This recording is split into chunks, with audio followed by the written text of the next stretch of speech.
Всім привіт! З вами Вавилон.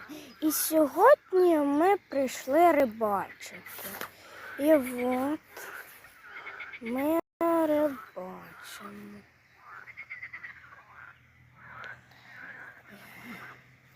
І от що ми зловили. Ну тут багато кого. І ми сьогодні надіємося зловити якусь велику рибу. Там карпа. Перший карась. Лишай вудку, лишай. Здоровий? Да.